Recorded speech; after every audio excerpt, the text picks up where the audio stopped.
Assalamualaikum warahmatullahi wabarakatuh.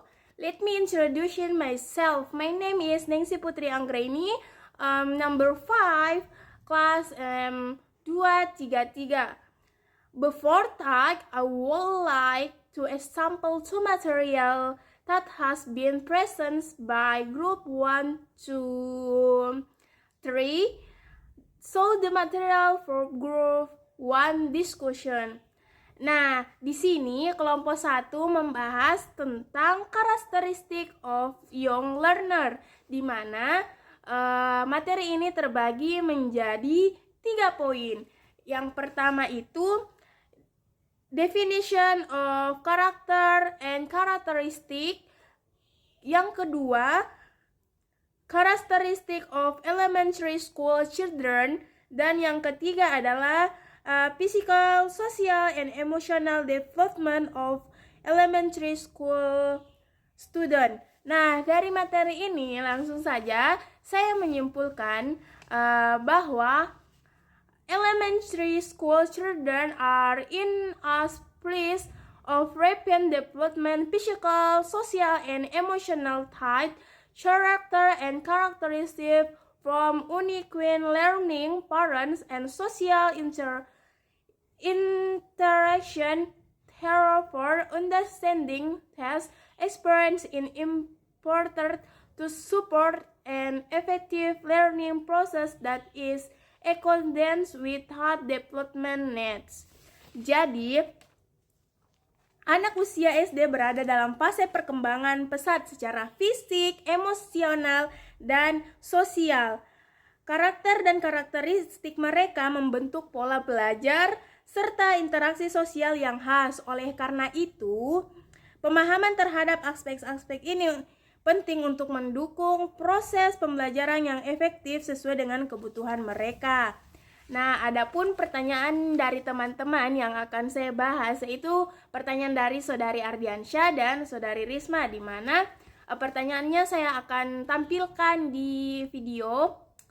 Tidak saya baca karena waktu, dan akan saya langsung jawab, yaitu as a parents or teacher understanding children characteristic at start of elementary school help in adjusting teacher methods and daily interacting. For example, young children need more visual and hands-on learning, while older students benefit from discussion and problem-solving activities.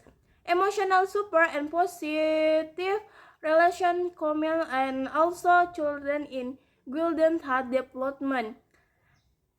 Jadi, sebagai orang tua atau guru, memahami karakter anak di setiap tahap perkembangan usia SD membantu menyesuaikan metode pembelajaran yang interaksi sehari-hari.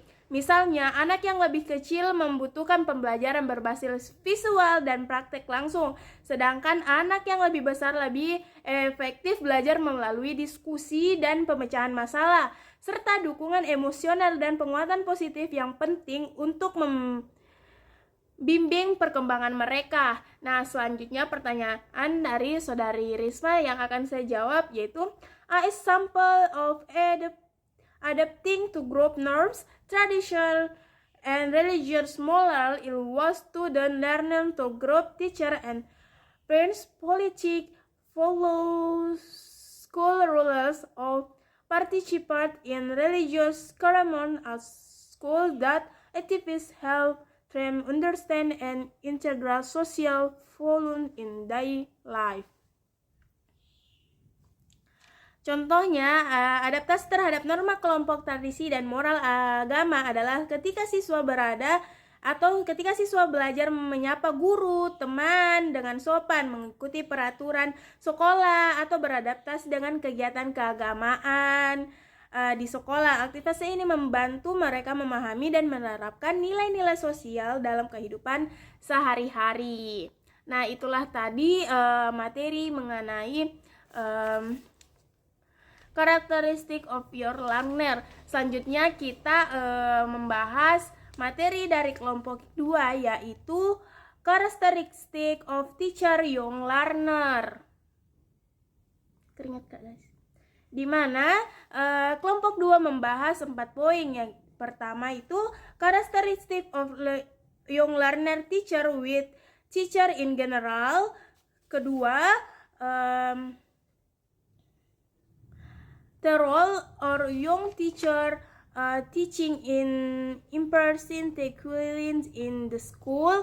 Dan yang ketiga, challenge faced by young learner in treaty other those things in the world of education. Dan yang keempat, solutions for young learner teacher in facing challenge in the world of education. Dan dapat saya simpulkan bahwa young learner teacher have great potential in improving the quality of education with innovation approaches and the use of technology. However, they also face various challenges that must be overcome by developing competition, adaptation, and collaboration with third school environments in order to carry out their roles optimal. Jadi, pembelajar muda memiliki potensi besar dalam meningkatkan kualitas pendidikan dengan pendekatan inovatif dan pemanfaatan teknologi. Namun mereka juga menghadapi berbagai tantangan yang harus diatasi dengan pengembangan kompetensi, adaptasi, serta kolaborasi dengan lingkungan sosial agar dapat menjalankan perannya secara optimal. Nah, adapun pertanyaan yang akan saya jawab itu dari saudari Sridian Ramadhani dan Andini Nurfadila.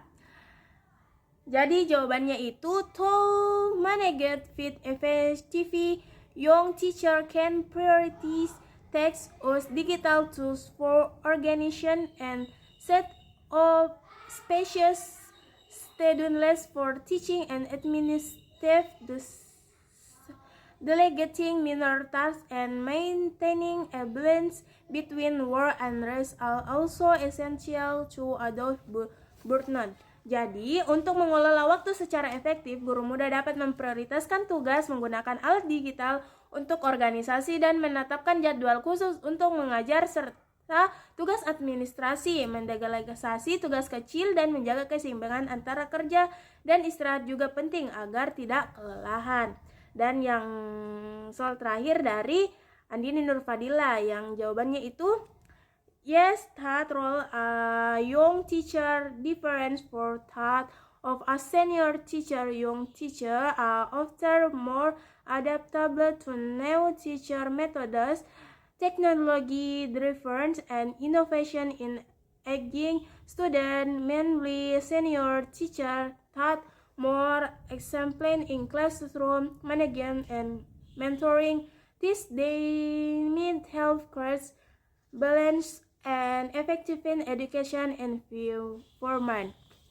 Jadi, ya peran guru muda berbeda dari guru senior. Guru muda cenderung lebih adaptasi terhadap metode baru, berbasis teknologi, dan inovatif dalam melibatkan siswa. Sementara itu, guru Indonesia memiliki pengalaman lebih dalam manajemen kelas dan membimbing dinamika. Ini membantu menciptakan lingkungan pendidikan yang seimbang dan efektif.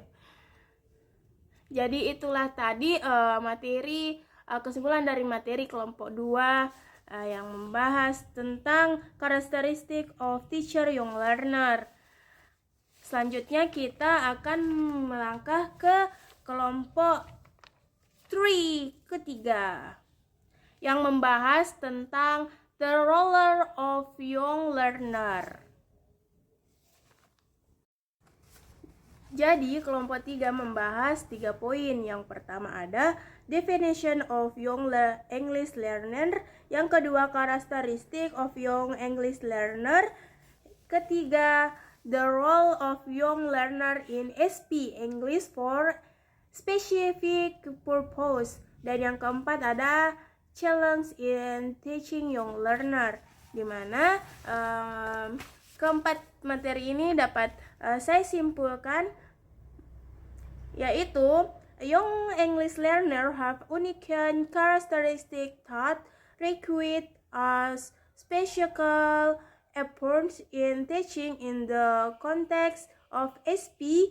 They can be deterrents to develop language skill education to thought specific needs. However, the challenge in teaching requires creative and innovative strategy to keep learning effective and enjoyable. Jadi, pembelajar muda bahasa Inggris memiliki karakteristik unik untuk membutuhkan pendekatan khusus dalam pembelajaran. Dalam konteks SP, mereka dapat diarahkan untuk mengembangkan keterampilan bahasa sesuai kebutuhan spesifik. Namun, tantangan dalam pembelajaran menuntut strategi yang kreatif dan inovatif agar pembelajaran tetap efektif dan menyenangkan. Nah, jadi di sini juga saya akan menjawab pertanyaan dari teman saya yaitu Nonce dan saudari Ningsi. Di mana pertanyaan itu akan saya sertakan nanti.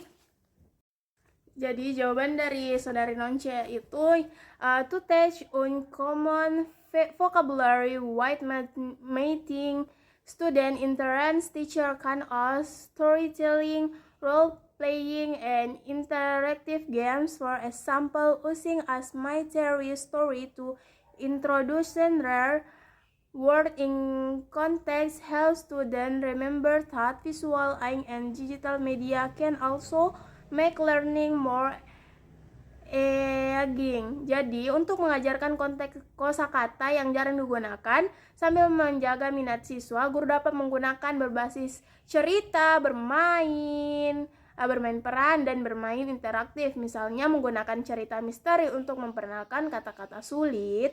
Dalam konteks membantu siswa mengingatkan, media visual dan digital juga dapat membuat pembelajaran lebih menarik. Nah, pertanyaan dari saudari Ningsi yaitu the most sustainable pertanyaan. Jadi jawaban dari pertanyaan saudari Ningsi itu the most sustainable learning strategy and model are active learning and project basic learning atau PBL, thought approaches, encourage student engagement and critical thinking, making it easier to overcome challenge like that of motivation of limited result.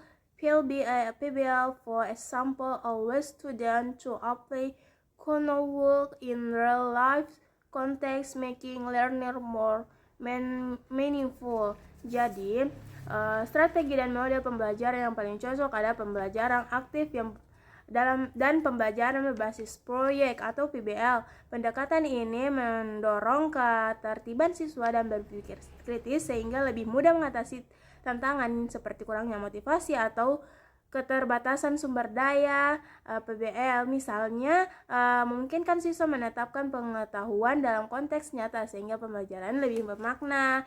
Jadi itulah tadi ketiga materi yang bisa saya bahas atau simpulkan. Lebih dan kurangnya mohon dimaafkan. Wabillahi taufiq wal hidayah. Wassalamualaikum warahmatullahi wabarakatuh. Bye bye. See you guys. Thank you.